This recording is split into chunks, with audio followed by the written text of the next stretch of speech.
보면 이제 요한계시록 2장 3장에 보면 이 일곱 지역에 있는 일곱 교회를 향해 이제 편지 형식의 이제 글이 기록되어 있습니다. 주님이 일곱 교회를 향해서요 이제 각각의 교회를 향한 평가가 이루어지는데 어떤 교회는 이제 하나님께 칭찬을 받는 교회도 있고 또 어떤 교회는 책망을 받는 교회도 있고 또 어떤 교회는 이 칭찬과 책망을 동시에 받는 그런 교회들이 있습니다. 단지 이 일곱 교회를 향한 편지는요 그 시대의 교회에만 해당되는 것이 아니라 지금 이 시대 가운데서도 교회 일곱 개의 그 교회의 특징들을 통해서 지금의 시대 가운데에도 교회를 향해 주시는 하나님의 메시지로도 볼 수가 있습니다. 특별히 오늘 이제 함께 나눌 이 버가모 교회는요 일곱 교회 중에 세 번째 교회로 이 주님께 칭찬은 물론이고 이 책망까지 함께 받은 그런 교회였습니다. 버가모 교회의 칭찬과 책망의 내용들을 함께 살펴보며 우리 자신을 돌아보는 시간이 되었으면 좋겠습니다. 먼저 버가모 교회가 받은 칭찬을 살펴보려고 하는데요. 우리 오늘 읽었던 말씀 13절의 상반절 말씀을 함께 읽어보겠습니다. 내가 어디에 사는지를 내가 아노니 거기는 사탄의 권자가 있는 데라. 주님이 버가모 지역에 대해서 뭐라고 말씀하시냐면요 거기는 사탄의 권자가 있는 곳이다 라고 이야기합니다. 당시 이 버가모 지역은요 이 아시아의 주도적인 종교 중심지였습니다. 그러니까 다양한 종교들이 많이 모여 있었겠고 당연히 그 안에는 많은 신전들과 신당들이 있었습니다. 뱀으로 상징되는 치료의 신인 아스클레피오스의 큰 신전이 있었고 그게 주된 신으로 보기도 주된 이 숭배지로 이 버가모 지역이 있었습니다. 그리고 12m의 대형 제우스 숭배 제단이 그 당시에 이 버가모 지역에 있었고 이외에도 승리의 여신이자 버가모 도시의 수호신 아데나 그리고 황소로 상징되는 이 왕조의 수호신 디오니소스 등 이 우상 숭배가 여러 가지 다양한 종교들이 모여서 우상 숭배가 이루어진 곳이 이 버가모 버가모 지역의 특징이었습니다. 그러니까 종교적인 좀 혼란 그리고 혼합적인 그런 종교성을 띈 지역이 이 버가모 지역이었습니다. 많은 신전과 많은 우상 숭배로 인해서 버가모 지역을 사탄의 권자가 있는 곳이다라고 표현했다라고 보는 견해들도 있지만 무엇보다 하나님께서 이 버가모 지역을 사탄의 권자가 있는 곳이라고 평가한 가장 대표적인 이유는 무엇이냐면 버가모 지역이 아시아의 모든 지역 중에서 황제 숭배가 가장 성행했던 그런 중심지였기 때문이었습니다. 여러분 잘 아시겠지만 당시에 이 로마 황제를요 이제 신격화해서 이야기했습니다. 그래서 신의 아들 구원자로 이렇게 부르며 이 퀴리오스 주라는 단어를 그 당시에 이제 황제들에게 사용을 했습니다. 그러니까 황제 숭배 사상이 있었죠. 황제를 신격화해서 당시 그 시민들에게 충성은 물론이고 애국심을 주기 위해 그렇게 의도로 사용되었던 것으로 볼 수 있습니다. 문제는요 그리스도인들에게 이 퀴리오스의 존재는 오직 예수 그리스도 한 분이기 때문에 그들은요 황제들에게 이 퀴리오스 주라는 단어를 사용하지 않고 황제 숭배를 거부했다라는 것입니다. 그리스도인들이 로마 황제를 주로 고백하지 않는 것, 그러니까 그 황제를 숭배하지 않는 것으로 인해서 이 로마에게 그리스도인들은요 반로마적 사상을 가진 자들로 여겨졌고 당연히 그로 인한 심한 반대와 이 박해가 그 당시에 많이 있었음을 알 수 있습니다. 이 황제 숭배를 거부했다는 이유로요 이 버가모 지역에 있는 이 버가모 교회는 큰 박해를 받았던 것으로 보입니다. 우리 13절 상반절을 읽었는데 남은 이 하반절 말씀도 우리 함께 읽어보겠습니다. 함께 읽겠습니다. 내가 내 이름을 굳게 잡아서 내 충성된 증인 안디바가 너희 가운데 곧 사탄이 사는 곳에서 죽임을 당할 때에도 나를 믿는 믿음을 저버리지 아니하였도다. 아멘. 네, 얼마나 큰 고통이 있었는지 누구인지 자세한 설명은 없지만 이 안디바라는 성도가요 그 안에서 순교를 당하게 되었다 이렇게 표현하고 있습니다. 우리가 자세한 정황은 알 수 없지만 아마도 로마에서 이 본보기가 되기 위해서 더욱 잔인한 방법으로 그 당시에 그리스도인들을 학대하고 괴롭혔던 그 정황으로 볼 때 그렇게 하지 않았을까 이렇게 추측해 볼 수도 있습니다. 버가모 교회 성도들은 이 안디바의 죽음, 이 순교를 보면서요 나도 언젠가는 이렇게 죽을 수 있겠구나, 어떻게 보면 이 죽음의 위협을 끊임없이 안고 살아갔던 그런 신앙생활을 하고 있었습니다. 또한 당시에는요 이 길드라는 조직으로 이 상업활동이 보통 이루어졌습니다. 이 길드를 거치지 않고서는 상업활동이 이루어질 수가 없었죠. 그러니까 지금의 이제 조합으로 보시면 됩니다. 근데 이제 문제는 뭐냐면 이 그리스도인들은요 당시에 그 길드에 소속될 수가 없었습니다. 어떤 게 걸렸냐면 당시에 그 길드 안에는요 각자가 이 길드의 수호신과 같은 그런 신들을 섬기고 있었습니다. 그래서 이제 매해마다 이 신들을 위한 축제를 이루어졌는데 그리스도인들은 이게 우상 숭배이기 때문에 그 축제에 당연히 들어갈 수 없었고 길드는요 그래서 이 그리스도인들을 배척하기 시작했습니다. 그러니까 결국 그들의 삶이 어떻게 됐겠습니까? 이 생계를 유지하기엔 너무나도 힘든 환경 가운데 살아있다는 거죠. 그러니까 두 가지로 볼 수 있겠죠. 끊임없는 목숨의 위협을 받으며 신앙생활을 하고 있었고 자신들의 생계조차도 제대로 유지할 수 없는 그런 이 열악한 상황 가운데서 마치 살아도 사는 게 아닌 그런 삶을 살았던 것이 이 버가모 교회의 특징이었습니다. 놀라운 것은요 버가모 교회 성도들은 이런 고통 가운데서도 믿음을 버리지 않았다는 것이죠. 13절에 주님은 내 이름을 그들이 굳게 잡았다라고 표현하고 있습니다. 이 내 이름을 굳게 잡았다라는 표현은 단순한 의지적인 표현을 나타내는 말이 아니라요 그들이 전심을 다했다라는 표현이고 또 전인격적으로 주님의 이름을 붙잡았다라는 그런 의미가 담겨져 있는 단어입니다. 그러니까 전적으로 붙들며 그 어려운 시간, 목숨이 위협받는 시간 가운데 주님의 이름 붙들고 그 어려움들을 이겨냈다. 이렇게 주님이 그 버가모 교회를 평가해 주셨습니다. 특별히 이 안디바, 순교한 안디바를요 충성된 증인이었다라고 이야기를 합니다. 이 충성이란 말의 사전적 의미를 찾아보니까요 충성충의 정성정으로 이렇게 이야기합니다. 진정에서 우러나오는 정성, 특히 임금이나 국가에 대한 것을 이르는 말로 정의합니다. 그래서 두산 백가는요 특정한 인간이나 집단 또는 신념에 자기를 바치고 지조를 굽히지 않는 일, 이게 충성이라는 단어로 이제 정의를 내립니다. 여러분 이 충성이라는 사전적 의미예요. 우리가 신앙을 접목해서 해석하면 이렇게 풀이할 수 있습니다.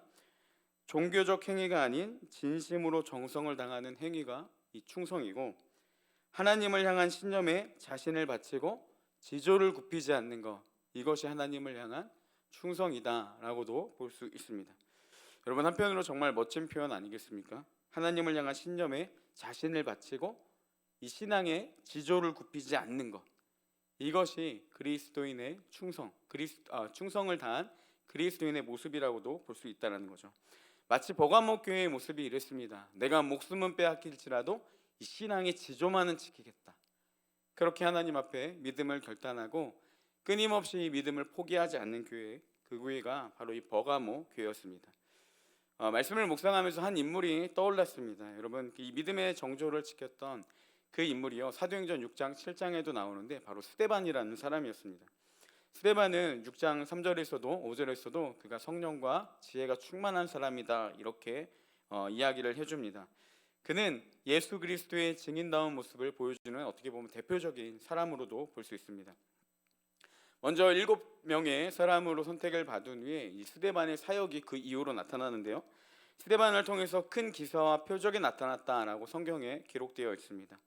이 스데반을 통해서 큰 기사와 표적이 나타나자 많은 사람들이 그중에 몇몇 사람들이 일어나 많은 지역의 몇몇 사람들이 일어나 이 스데반과 논쟁을 하기 시작합니다. 다수대 혼자의 어떻게 보면 굉장히 외로운 싸움이었는데요 스데반의 상대가 되지를 못했습니다. 성경은 이 부분을 뭐라고 이야기를 해주냐면 스데반이 지혜와 성령으로 말함을 그들이 능히 당하지 못했다라고 이야기를 합니다. 그러니까 하나님의 능력으로 힘입어서요 다수대 혼자의 논쟁을 능히 이기는 그런 놀라운 일들이 일어났습니다.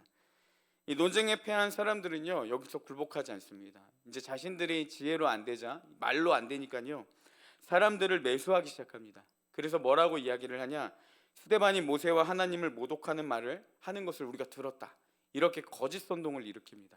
그리고 심지어 종교 지도자들을 부추겨서 그를 종교 재판에 세워두고 그 재판 가운데 거짓 증인들을 매수해서 거짓 증인들을 통해서 스데반은 죄인이다 이렇게 결론을 나도록 그들이 이끌어가는 것들을 볼 수가 있습니다. 논쟁에서는 하나님의 능력으로 승리했던 스데반인데요 문제는 뭐냐면 이 재판의 억울함 가운데서는 그는 무기력한 모습으로 그렇게 삶을 마감하게 된다는 것이죠. 여러분 스데반의 삶이요 한편으로는 굉장히 안타까운 점들이 많이 있습니다. 이것뿐만이 아니라 성령의 사람들, 이 스데반을 제외한 사도행전의 성령의 사람들을 특징을 보면요 보통 큰 기사와 표적이 나타나니 라고 하는 말이 나오면 그 뒤에는 항상 나오는 말이 뭐냐면 믿는 사람들을 더하더라, 아니면 제자의 수가 많아졌다. 이렇게 한편으로는 예수 그리스도의 놀라운 복음의 사역의 열매들이 나타나는 것들을 이제 열거를 합니다. 근데 그러면 스데반이 큰 기사와 표적이 나타나니 그 다음에 당연히 와야 될 말이 뭐냐면 믿는 사람들을 더해졌다, 아니면 뭐 허다한 무리들이 예수 그리스도를 믿었다, 이런 설명이 나타나야 되는데 바로 뒤에 나오는 말이 뭐냐면요, 몇몇 사람들이 일어나 스데반과 논쟁했다, 이렇게 이야기가 나옵니다. 그 한편으로는 열심히 사역을 했지만 하나님의 복음을 전하며 그 기사와 표적이 나타나긴 했지만 아무런 열매도 보지 못하고 논쟁에서 이기기는 했지만 그저 억울하게 죄인 취급받고 죽었던 것이 이 스데반이었다는 것이죠. 이제 성령과 능력으로 논쟁에서 이겼으면 믿는 자들을 더하게 하시는 하나님의 역사를 경험해야 되는데 그는 안타깝게도 논쟁의 기적으로 끝을 맺고 그의 삶은 마감하게 되었습니다. 한편으로 굉장히 불쌍한 삶을 살았던 것이 이 스데반의 삶이었는데요, 그가 그런 억울함 속에서도, 이런 한편으로는 하나님께 부당함 아닌 부당함을 당하는 속에서도 그가 끝까지 포기하지 않았던 한 가지가 있습니다. 무엇이냐면 바로 하나님의 충성된 증인의 모습을 하고 있었다는 것이죠. 억울한 상황 가운데서 스데반이 어떤 모습을 하고 있었는지 우리가 그 상황을 주목해야 됩니다. 우리 사도행전 6장 15절 말씀인데요, 우리 함께 읽어보겠습니다. 공회 중에 앉은 사람들이 다 스데반을 주목하여 보니 그 얼굴이 천사의 얼굴과 같더라. 여러분, 이 상황을 잘 기억하셔야 됩니다. 공회에 앉은 사람들이 스데반을 보니까요, 그의 얼굴이 천사의 얼굴과 같았다는 겁니다. 제가 막 공연을 하니까 여러분이 웃으면서 이렇게 보는 그 상황이 아니었습니다. 어떠한 말을 할 때 재밌어서 막 이 사람을 사랑하는 마음으로 보는 그들의 시선이 아니었다는 거죠. 당시 상황은 어땠습니까? 거짓 증인들을 세워서 스데반을 정죄하는 상황이었고요, 모든 사람들이 스데반은 죄인이라는 시선으로 쳐다보고 있었다는 것이죠. 여러분, 그 모든 사람 앞에 둘러싸인 내 자신이 어땠을까요? 굉장히 초라하게 느껴지고 하나님께 서운한 마음도 들고, 이제는 그냥 끝나버렸구나, 이 삶이 참 허무하구나. 여러분, 그런 이 마음의 무너짐이 있었겠지 않겠습니까? 근데 오늘 성경은 뭐라고 이야기하냐면요, 공회 중에 앉은 사람들이 다 스데반을 주목하여 보니, 스데반을 비난하고 스데반을 정죄하는 많은 사람들이 스데반을 보니까 스데반이 어떤 얼굴을 하고 있었냐? 그의 얼굴이 천사와 같았더라, 이렇게 이야기합니다. 내가 억울함은 당할지라도 하나님 앞에 뭐 다른 사람과 달리 그 열매는 내가 맛보지 못했을지라도 스데반이 끝까지 지켰던 한 가지는 뭐냐면 내가 이 복음만큼은, 이 신앙의 지조만큼은 잃지 않겠다. 그곳에서도요, 여전히 예수 그리스도의 증인됨을 포기하지 않았다는 것입니다. 억울하고 모두가 나를 죄인이라고 여기는 상황 가운데서 스데반이 끝까지 나타냈던 한 가지는요, 예수 그리스도의 증인된 모습, 충성된 모습이 그에게 있었다는 것입니다. 죽어가는 상황 가운데서도 그는 복음을 전하다가 그렇게 하나님의 곁으로 가게 되었습니다. 목숨은 주어질지 모르겠지만 그는 끝까지 이 신앙의 정조를 지켰던 것을 볼 수가 있습니다. 스데반은 억울함 속에서도 죽음 앞에서도 예수님을 전했고, 안디바는 죽음까지 믿음을 포기하지 않았고, 버가모 교회는 죽음의 두려움에도 이 예수 그리스도를 믿는 믿음을 저버리지 않았습니다. 그들인 하나님을 향한 충성으로 이 신앙의 지조를 지켰던 자들이었음을 볼 수가 있습니다. 여러분, 이런 관점으로요, 신앙생활을 하다 보면요, 때로는 쉽지 않은 그리고 어려운 일들을 겪을 때가 많이 있습니다. 나만 손해보는 것 같고 자존심을 버려야 하는 상황들도 많이 있습니다. 아무 이유 없이 비난을 받을 때도 있고요, 또 내 스스로가 바보처럼 여겨질 때도 많이 있습니다. 문제는 대충 믿으면 이런 일들 겪을 필요가 없는데요, 잘 믿으려다 보니까 더 많은 상처를 받게 되고 더 많은 어려움을 겪게 된다는 거죠. 대충 믿으면 이런 문제도 없고, 대충 믿으면 이런 세계관의 가치관의 갈등을 겪을 필요도 없고, 대충 믿으면 되는데 잘 믿으려니까 더 힘든 거예요. 스데반도요, 대충 믿었으면 안 죽었을 수도 있습니다. 안디바도 버가모 교회도 대충 믿었으면 목숨은 잃지 않았을 수도 있습니다. 교회에서도 보면 사역을 열심히 할수록 많은 일로 많은 사람들에게 많은 상황 가운데 상처를 받게 됩니다.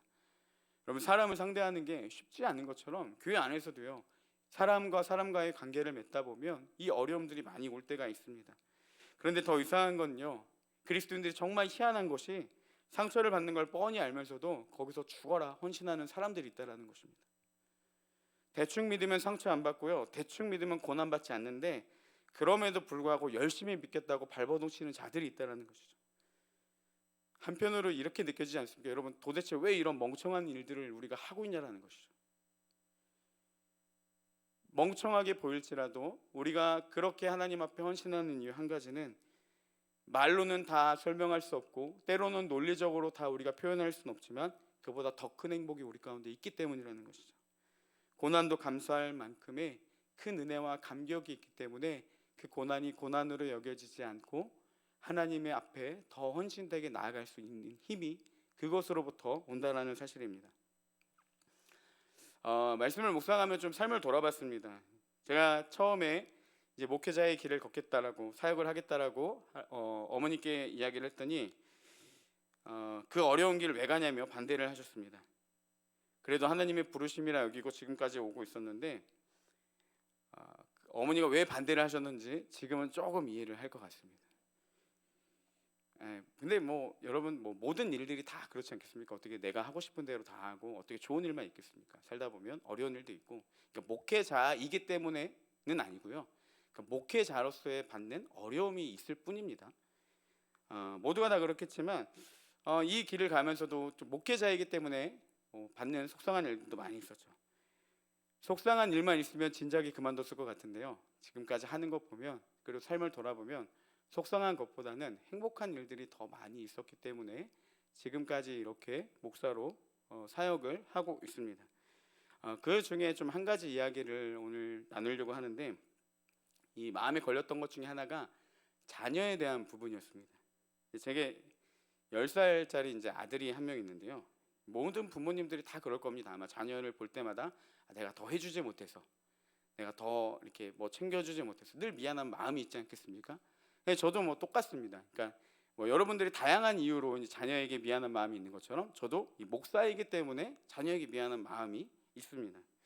집에 늦게 들어갈 때도 있고, 또 주말에는 아빠 얼굴을 보기 힘든 그 아이에게 한편으로 좀 미안한 마음이 있었습니다. 그리고 또 쉬는 게 다르기 때문에요, 저는 이제 주말에는 제일 바쁠 때고, 또 월요일날 쉬는데 아이는 또 월요일 날은 또 평상 일을 해야 되고, 아이는 주말에 쉬기 때문에 함께 하지 못하는 좀 미안함이 항상 마음 가운데 있었습니다. 아이와 시간을 보내기 위해 나름 이제 준비를 했습니다. 이제 특별히 이제 월요일은 제가 웬만하면 최대한 뭐 아무것도 잡지 않고요, 가족들끼리만 보내려고 합니다. 그리고 화요일에도 되도록이면 신방이나 사역을 안 잡고 저녁에는 꼭 집에 들어가서 가족들과 함께 저녁 먹고 또 이제 아이랑 시간을 보내주려고 하는데, 이제 어제 화요일에는 조금 저녁에 일이 있었습니다. 그래서 저녁에 사역도 있고, 또 이제 오늘 설교도 좀 준비를 더 하려고 좀 늦게 들어갔습니다. 근데 이제 보통 저희 아이가 저녁에 축구 센터를 하고 이제 8시 반쯤에 이제 끝나거든요. 근데 이제 끝나고 나서 이제 아내를 만나서 엄마에게 이렇게 얘기했습니다. 엄마, 아빠 안 왔어? 집에 있지? 이렇게 물었어요. 근데 이제 아내가 아빠 오늘 늦어, 이 말을 듣고 이제 아이가 충격에 받은 겁니다. 당연히 올 줄 알았던 아빠가, 집에서 놀고 있어야 될 아빠가 오늘 안 온다는 이야기를 들으니까 이게 생각지도 못한 일을 겪었더니 애가 굉장히 실망을 했다라는 말을 들었습니다. 그래서 갑자기, 근데 또 감사하게 좀 일찍 끝났어요. 그래서 이제 아이가 자기 전에 제가 이제 집에 들어갔습니다. 그러자 이 아이가 또 반전이 일어나게 된 겁니다. 못 볼 줄 알았던 아빠가 갑자기 오게 되니까 신이 나고요, 제가 문에도 못 들어가고 아이를 한참 안아준 채 이제 그 후에 이제 집에 들어갔습니다. 근데 저는요, 그 아이의 반응을 보면서 너무 이상했습니다. 여러분, 제가 생각한 아이의 반응은요, 이게 정상인 것 같아요. 아빠 왔어 하고 막 안기는 것보다, 아빠 왜 늦었어? 오늘은 일찍 오는 날이잖아. 그러면서 울면서 안겨야 정상인데, 이 녀석이 그 바로 자기 전에 일찍 온 것도 아니고 자기 전에 온 아빠를 보면서 너무 행복해하며 반응하는 게 저는 이해가 되지 않았습니다. 그런 모습들을 보면서 한 가지 느꼈던 것이 뭐냐면요, 하나님의 은혜구나라는 생각이 들었습니다. 제가 왜 이런 생각을 했냐면요, 저는 늘 함께 해주지 못해 미안한 마음인데 아이는 전혀 부족함을 느끼지 못하게 하나님이 좀 이끌어 주신다라는 마음이 들었어요. 제가 다른 아빠들처럼 잘해주는 것도 아니고 함께 많은 시간을 보내며 놀아주는 것도 아닌데 하나님이 목회자로 가는 그 헌신의 모습 하나 보시고 제가 하지 못하는 부분들을, 제가 할 수 없는 영역들을 대신해서 하나님께서 해주신다라는 것들을 좀 그 일뿐만이 아니라 좀 아이와 함께 보내면서 그런 일들을 너무 많이 느꼈습니다. 그러니까 저는 그 아이의 반응이 이해가 되지 않는 거예요. 분명히 이렇게 하면 안 되거든요. 서운해야 하는 게 맞거든요. 아빠와 친해질 수 없거든요. 그런데 하나님이 그런 부분들을 놀랍게 채우시는 것들을 보게 되었습니다. 근데 얼마 전에 한 2년 전에는요, 여름에 이제 양가 부모님을 모시고 함께 이제 가족 여행을 갔습니다. 근데 저희 장인어른이 아직 예수님을 안 믿거든요. 근데 아이가 여행하는 내내 이 할아버지에게 닥달을 하는 겁니다. 할아버지, 교회 가야 돼. 할아버지, 교회 가야 돼. 그때 저희 아이가 8살이었는데 이 아빠의 설교에서 들었던 설교의 내용을 짬뽕하고 그 해에 여름 성경학교 때 들었던 이 설교를 짬뽕해서 수데반이 나왔다가 아브라함이 나왔다가 이러면서 할아버지에게 막 설교를 하기 시작했습니다. 혹시 궁금하신 분들은 제가 보여드릴게요. 30분짜리 설교 영상도 있습니다. 그래서 이 아이가 내린 결론은 할아버지에게 뭐였냐면, 할아버지, 예수님 믿어야 돼요. 교회 나가야 돼요. 이거였습니다. 그래서 이제 여행 마지막 날 또다시 전도가 시작됐습니다. 할아버지 교회에 나가야 된다고, 그리고 할아버지에게 자기를 따라 기도하라고, 여러분 거의 영접 기도에 가까운 기도를 시켰습니다. 저희 장인어른이 다른 사람 말을 잘 안 들어도요, 2명 말을 잘 듣습니다. 의사랑 손자. 근데 꼼짝없이 교회 나가겠습니다. 예수님 믿겠습니다. 이렇게 기도를 이제 억지로 시키셨어요. 저는 너무 놀랐습니다. 아이에게 가르쳐 준 게 없거든요. 근데 그렇게 기도를 막 시키더라고요. 그리고 이제 기도를 끝냈습니다. 근데 더 놀라운 건 그 다음이었습니다. 기도 후에 아이가 이렇게 이야기를 했습니다. 할아버지, 이제 다음 주일부터 할머니 손잡고 교회 나가. 그러면 내가 아울렛 가서 선물 사줄게. 이렇게 이야기를 하더라고요. 그리고 저를 쓱 보더니 명언을 남기셨습니다. 영태야, 꼭 이렇게 까불어요. 전도는 이렇게 하는 거다. 저는 아무 말도 할 수 없었습니다. 그때요, 근데 너무 행복했어요. 하나님이 이 아이의 신앙까지도 양육하시는구나. 하나님이 이렇게 채워주시는구나. 제가 목사로서 앞에 물론 뭐 모든 일이 다 그렇겠지만 여러분 어떻게 서운한 일이 없겠습니까? 근데 행복하다라고 할 수 있는 건 무엇이냐면 하나님이 그런 소소한 것들을 통해서 저에게 이 슬픔보다는 더 많은 행복을 누리게 하신다는 것이죠. 그 인도하심이 얼마나 좋은지 주님은 늘 제가 마음에 가장 걸리는 부분들을 미리 만져주시고 특별히 자녀에 대한 문제까지도 항상 해결해 주시고 이끌어 주셨습니다. 아이가 부족함을 느끼지 못하도록 더 행복한 가정이 되도록 하나님이 양육해 주시고 하나님이 신앙으로 이끌어 주셨다는 거죠. 가만히 보면 이게 너무 감사한 게 무엇이냐면요, 여러분 제가 만약에 안 되겠다, 좀 내려놓고 우리 아이 좀 신경 써야 되겠다라고 했다라면 제가 그래서 뭐 노력하고 나름 신앙 교육도 하고 또 아이와 친밀함을 누리기 위해 시간을 썼다라면 아무리 제가 잘해도 지금처럼은 못했을 겁니다. 너무 감사했던 건요, 하나님이 이 아이를 양육하시는구나라는 것, 그것들을 너무 강하게 받아서 하나님께 참 감사했습니다. 여러분, 우리가 충성된 하나님의 사람으로 살 수 있는 비결은요, 바로 여기 있다라는 거예요. 무엇이냐? 우리가 하나님이 주시는 축복을 충분히 누려야 된다는 것입니다. 억울하죠. 대충 믿으면 되는 거 잘 믿으려면 힘듭니다. 근데 왜 그 힘듦이 우리 가운데 힘듦으로 여겨지지 않느냐? 하나님이 더 큰 축복으로 날마다 우리의 삶에 입혀주시는 걸 깨닫는 자들은요, 그 힘듦보다 더 큰 주님을 볼 수밖에 없다라는 사실입니다. 주님이 우리를 어떻게 사랑하시고 어떻게 은혜 가운데 인도해 주시는지 단순히 지식적인 알미 아니라요, 삶에서 경험되어지는 은혜로 나와야 된다는 것이죠.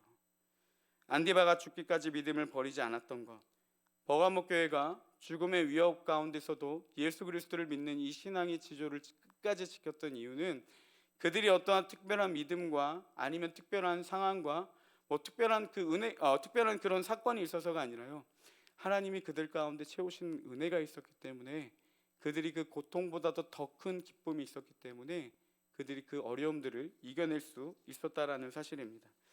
오늘 말씀을 묵상하면 좀 찬양 하나가 떠올랐습니다. 여러분 잘 아시는 이 나라는 찬양, 그 송명희 시인의 나라는 찬양입니다. 아시는 분들도 있겠지만 이 송명희 시인은 이 뇌성마비 장애를 앓고 있는 분입니다. 이 말도 안 되는 고통 가운데 이 시인이 하나님에 대해서 뭐라고 이야기하냐면요, 많은 표현들이 있지 않겠습니까? 사랑의 하나님, 자비의 하나님, 여러 가지 하나님에 대한 표현이 있는데, 이분이 표현한 하나님은 무엇이냐? 공평하신 하나님이라는 거예요. 여러분 이해가 되십니까? 자신조차도 받아들이기 힘든 이 질병을 가지고 가신 분이, 이유도 알 수 없는 이 질병 가운데 평생을 그렇게 살아야 되는 분이, 하나님은 어떤 분이시냐? 공평하신 분이라는 거예요. 어떻게 공평하십니까? 왜 하나님이 공평한지 이 찬양을 보면요, 그 의미가 잘 담겨 있습니다. 찬양의 가사에 보면 이렇게 고백합니다. 나 가진 재물 없으나, 나 남이 가진 지식 없으나, 나 남에게 있는 건강 있지 않으나. 여기까지는 하나님은 불공평한 하나님입니다. 남들이 가진 것 하나 없습니다. 근데요, 이 시인이 그럼에도 하나님은 공평하신 하나님입니다 라고 고백하는 이유가 그 바로 다음 가사에 나옵니다. 나 남이 없는 것 있으니. 그리고 나서 이야기하죠. 나 남이 못 본 것을 보았고, 나 남이 듣지 못한 음성 들었고, 나 남이 받지 못한 사랑 받았고, 나 남이 모르는 것 깨달았네. 내가 남들이 흔히 가진 것 하나 없지만 왜 하나님이 공평하시냐? 그들이 가질 수 없는 것, 더 큰 것을 내가 가졌다라는 것이죠. 그래서 후렴에서 이렇게 고백합니다. 공평하신 하나님이 나 남인 가진 것 없지만, 왜 하나님은 공평하시냐? 공평하신 하나님이 나 남이 없는 것 갖게 하셨네. 알 수 없는 이유로 뇌성마비의 고통 가운데 있는 시인이요, 하나님의 은혜를 알게 되자, 하나님을 깊이 만나고 하나님의 음성을 듣고 하나님을 깨닫게 되자, 하나님은 그 고통 속에서도 공평하신 분이시다, 이렇게 고백을 할 수 있는 것입니다.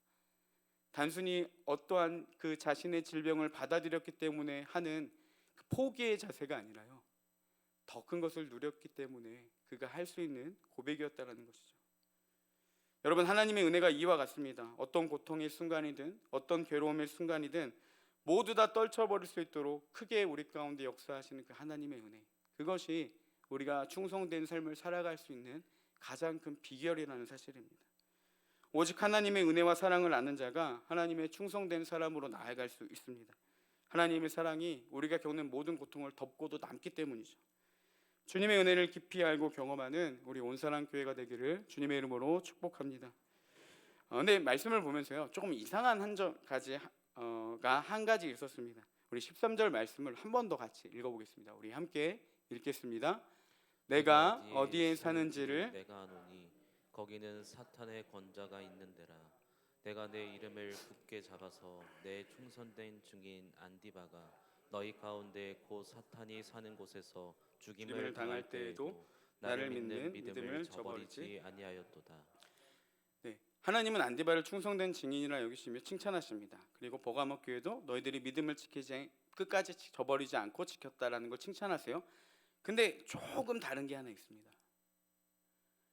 안디바는 충성된 증인이라고 이야기를 하고 맺지만요, 버가모 교회는 여기서 이야기가 끝나지 않습니다.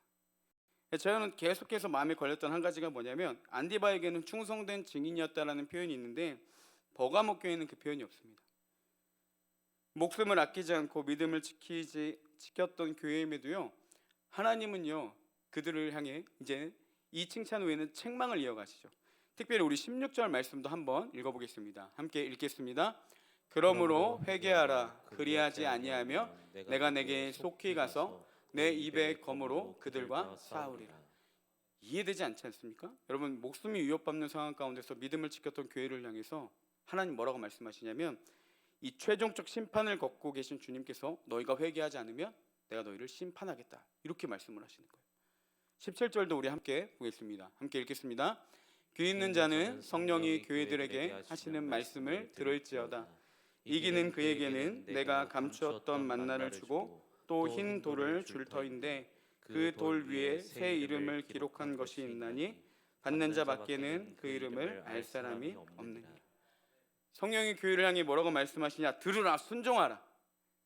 너희에게 심판이 기다리고 있으니까 돌이켜 회개하라. 이렇게 말씀하십니다.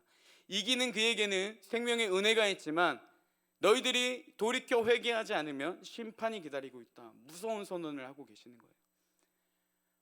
방금까지도 너희가 목숨을 아끼지 않고 믿음을 저버리지 않았다. 그런 교회의 모습을 칭찬하시는데 그들이 마지막에 받았던 이야기는 뭐냐면 너희가 돌이켜 회개하지 않으면 심판이 기다리고 있다. 무서운 선언을 하신다라는 거죠. 왜 이렇게 하셨냐?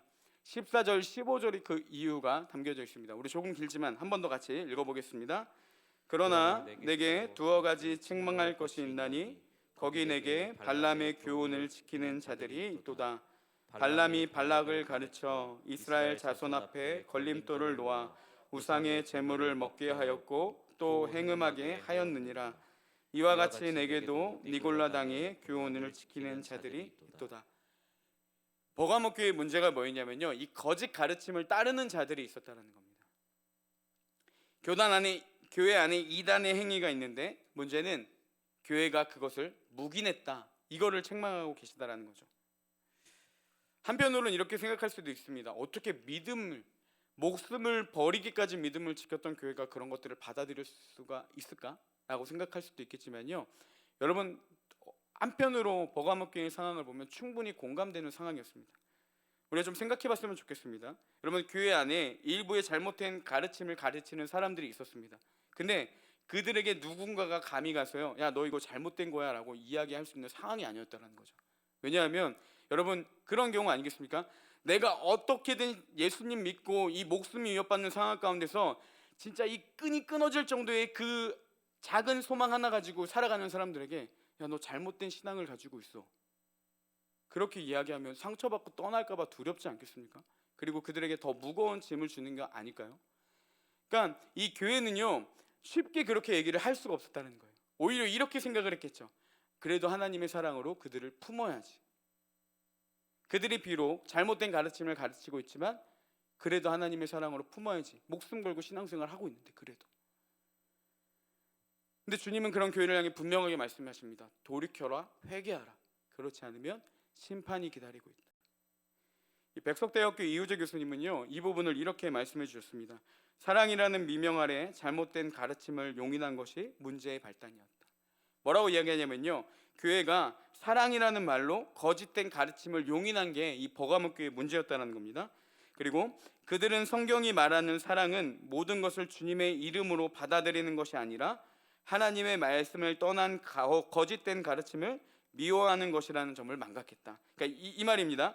성경을 말하는 사랑은 주님의 모든 것을 받아들인다라고 잘못 생각하고 있었다는 거죠. 심지어 하나님의 말씀에 벗어난 일들까지도 하나님의 사랑으로 모두 다 품어야 된다라는 잘못된 사랑에 대한 인식이 있었다는 겁니다. 그리고 이렇게 설명합니다. 하나님을 향한 진정한 사랑을 가진 사람들은 하나님이 미워하시는 악과 함께 공존할 수 없다.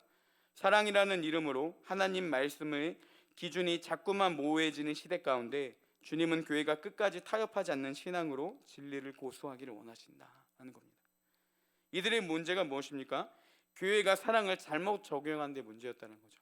여러분, 하나님의 경우도 보면요, 우리가 잘 기억해야 될 게, 하나님은 죄를 짓는 이스라엘은 사랑하시고 그들을 돌이키기를 원하셨지만 그들이 행한 악은 미워하셨다는 겁니다. 그들의 악은요, 절대 용납하지 않으셨습니다. 버가모 교회의 믿음은 칭찬하시지만 그들 안에 있는 악은 하나님께서 책망하시는 것을 볼 수가 있습니다. 버가모 교회가 이렇게 거짓 가르침을 따르는 자들을 용인했던 이유는 뭐냐? 잘못된 사랑에 대한 인식을 가지고 있었다는 거죠. 목숨이 위협받는 속에서 신앙생활하고 있으니 이 정도는 용납해 줘도 되지 않을까? 그런 안일한 생각이요, 그렇게 안일하게 악을 받아들였던 생각이 자신도 모르는 상황 가운데 하나님의 심판의 위기 가운데 있었음을 인식하지 못했다라는 것입니다. 우리가 보기에는요, 그래도 목숨까지 그렇게 내놓으며 신앙생활하는 교회가 그 정도는 해도 괜찮지 않을까? 그래도 좀 건강한 교회의 모습이 아닌가? 라고 우리는 평가하고, 아마 그들도 그렇게 자신들을 생각했을지 모르겠지만 하나님은 분명하게 너희가 돌이키지 않으면 무서운 심판이 기다리고 있다라고 선언하신다라는 거죠. 여러분, 우리 가운데도 이런 착각을 할 때가 많이 있지 않습니까? 이 정도로 하면 좀 믿음 좋은 사람이지, 이 정도는 하나님이 이해하시겠지. 이 안에 다 뭐가 있냐면요, 내 신앙의 기준을 내가 평가하는 겁니다. 내가 요만큼은 했으니까 나는 그래도 믿음 좋은 사람이야 라고 내 신앙을 내가 평가한다라는 거죠. 신앙의 평가는요, 내가 하는 게 아니라 주님이 하시는 겁니다. 하나님 앞에 자신을 비춰보지 못하고 하나님 안에 순종하는 나의 그 몇 가지를 보면서 스스로 신앙 좋은 사람이라 판단하고 평가하고 안주해버린다면 어쩌면 우리도 모르는 사이에 버가목 교회가 처한 위기처럼 우리도 그런 결과를, 전혀 예상하지 못했던 다른 결과를 맞이할 수도 있다라는 것입니다. 내 기준에 이 정도면 괜찮은 신앙인이라 여긴다 하더라도 주님은 우리가 심각한 문제에 빠져 있다라고 말씀하실지도 모른다는 것이죠. 우리는 부분적 충성으로도 우리 상태를 만족할지 모르겠지만 하나님이 원하시는 것은 부분적 충성이 아닌 온전한 충성을 우리에게 원하신다는 사실입니다. 그래서 앞에서 이야기를 했죠. 여러분, 버가목 교회 안에 충성된 증인이란 말이 빠졌던 이유가 바로 이게 아닐까라는 생각이 들었습니다. 그들이 목숨까지 내어놓는 충성이 있었지만 악을 구분하지 못하고 여전히 교회 안에 악을 묵인했던 그 모습을 가지고도 스스로를 만족하며 살았던, 그리고도 그렇게 스스로를 위안하며 살았던 그 교회를 향해 하나님은 그것마저도 버리라고 말씀하신다라는 것이죠. 근데 여러분, 우리가 이렇게까지만 이야기하면요, 또 답답합니다. 또 버려야 돼? 목숨까지 내놨는데 그것마저도 버려야 돼? 여러분, 신앙생활은 항상 이렇지 않습니까? 왜 우리가 이 신앙이 어떨 때는 무거운 짐처럼 느껴지겠습니까? 이것도 포기해야 되고 저것도 포기하기 때문에 이 신앙생활이 힘든 거예요. 그들에게도 어떻게 보면 하나의 또 무거운 짐과 같았습니다. 너 그것마저도 버려야 돼. 그럼 하나님 앞에 힘들었겠죠. 네, 여러분, 디모데후서 2장 4절에 보면요, 이런 기록이 있습니다. 병사로 복무하는 자는 자기 생활에 얽매이는 자가 하나도 없나니 이는 병사로 모집한 자를 기쁘게 하려 함이라. 앞부분만 보면요, 병사로 복무하는 자는 자기 생활에 얽매이는 자가 하나도 없다. 답답하죠. 신앙생활이 이것 같지 않습니까? 자기 생활에 얽매이는 자가 하나도 없다. 결론은 뭐겠습니까? 이것도 하지 말고 저것도 하지 말고 다 하지 마. 이러니까 답답해 보이는 거예요. 근데 이 말씀에는요, 그것으로 끝나지 않습니다. 뒤에 바로 뭐라고 나오냐면 병사로 모집한 자를 기쁘게 하려 함이다. 이렇게 해석할 수 있죠. 병사로 모집 복무하는 자는 자기 생활에 얽매이는 자가 하나도 없는데 왜 자기 생활에 얽매이지 않냐? 병사로 모집한 자를 기쁘게 하게 위함이라는 것입니다. 내 생활에 얽매이지 말라는 것이 왜 무거운 짐으로 오지 않냐? 내 안에 병사로 나를 부른 그 사람을 기쁘게 하기 위함이라는 것이죠. 여러분, 차이를 느끼시겠습니까? 악을 버리는 게 또 하나의 포기라고 생각하는 건요, 우리에게 무거운 짐이에요. 근데 하나님은 이 무거운 짐을 주기 위함이 아니라 더 나은 선택을 하기 위해 우리를 회개하라고 돌이키라는 것입니다.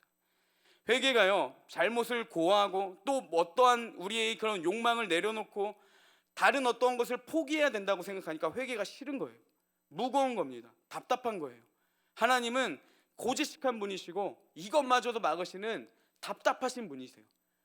그런데 여러분, 가만히 보면요, 하나님은 우리의 그 행동 자체를 계속해서 제한하기 위해서, 정죄하기 위해서, 책망하기 위해서 회개하라고 이야기를 하시는 게 아닙니다. 하나님이 회개하라고 말씀하신 이유가 어디 있겠습니까? 돌이켜서 다시 나에게 오라는 거예요. 왜죠? 여러분, 사람에게 가장 큰 행복은요, 주님 안에 거할 때입니다. 우리 삶 가운데 어떨 때가 가장 행복하겠습니까? 하나님 안에 온전히 거할 때. 우리가 주님을 만났을 때 여러분, 아무것도 보이지 않고 하나님밖에 보이지 않은 그 기쁨의 감격. 하나님이 왜 우리를 향해 회개하라고 하시겠습니까? 그 길에서 벗어나니까요. 자꾸 다른 선택을 하니까 더 좋은 선택을 하기 위한 하나님의 도구가 무엇이냐? 회개라는 것입니다. 하나님이 버가목 교회의 목숨마저도 부지하기 위해서 발버둥 치면서 그 안에서도 믿음을 지킨 그 교회에게 무거운 짐을 주기 위해서 너희들 돌이켜 회개해, 그거 버려, 이 말씀이 아니라요, 너희들이 그렇게 힘들게 하고 있는데 내 안에 거하는 그 기쁨을 누리지 못하면 너희들이 얼마나 힘들겠냐. 나와 함께하는 기쁨을 잃어버린 그 상태 가운데서 신앙의 지조를 지키는 게 얼마나 힘들겠냐. 너희가 어디를 벗어났냐면 다 잘하고 있는데 그 악을 아직 버리지 못한 거야. 그러니까 돌이켜 회개하라는 겁니다. 여러분, 끊임없이 말씀 가운데 여러 가지 상황들을 통해서 하나님이 우리의 죄를 보여주시는 이유는 무엇이냐면요, 우리가 하나님 안에 거하는 기쁨을 누리지 못하니까, 그 모습들 가운데서 다시 하나님께로 돌이켜서 너희들이 내 안에 거하는 기쁨을 충분히 누리라는 것입니다. 하나님의 회개의 메시지는요, 하나님 안에 거하는 기쁨을 알기 위함이라는 사실입니다. 버가모 교회를 향해서도 왜 하나님이 이토록 무섭게 말씀을 하셨겠습니까? 안타까우니까요. 벗어나서 힘들게 믿음을 붙잡고 있는 교회가 그 기쁨을 누리지 못한 채 이 삶에 무거운 짐을 지고 살아가니까, 그 짐 내가 지어줄 테니까, 내 삶에 얽매이는 자가 하나도 없나니 여기에만 몰두해서 무거운 짐을 지는 게 아니라 병사로 부르신 이를 기쁘게 하려 함이라. 하나님이 주시는 축복을 충분히 누리고 고통이 보이지 않을 정도의 그 하나님의 기쁨을 너희가 온전히 누리라는 사실입니다. 여러분, 하나님은요, 지금도 우리가 돌이키기를 원하신다라는 거예요. 하나님은 수많은 축복들을 우리 가운데 허락해 주셨는데, 안타까운 건요, 우리가 죄로 인해서 자꾸만 그 행복에서 벗어난다라는 사실입니다. 주님은 그 벗어난 행복의 길에서 다시 우리가 행복의 길을 걸어가기를 원하신다라는 거죠. 그 도구가 무엇입니까? 회개라는 거예요. 회개는요, 포기하는 게 아니라 더 나은 선택을 할 수 있는 기회라는 겁니다. 하나님은 그 길을 통해서 우리의 일부가 아닌 전부를 원하시고 온전히 하나님과 함께 걸어가기를 원하신다는 사실입니다. 무엇보다 하나님과 함께하는 기쁨을 온전히 누리시기를 소망합니다. 그토록 우리를 사랑하시는 주님의 마음을 깨닫고 주님을 아는 기쁨을 나누는, 그 기쁨을 함께 나누기를 원하시는 하나님 앞에 우리가 그 길을 나아가는데 방해되는 우리의 죄악된 모습들을 날마다 비춰보고 더 좋은 편인 하나님을 택하는 것, 더 좋은 편인 하나님의 축복을 누리는 우리 모든 온사랑교회 모든 성도님들이 되시기를 예수님의 이름으로 축복합니다.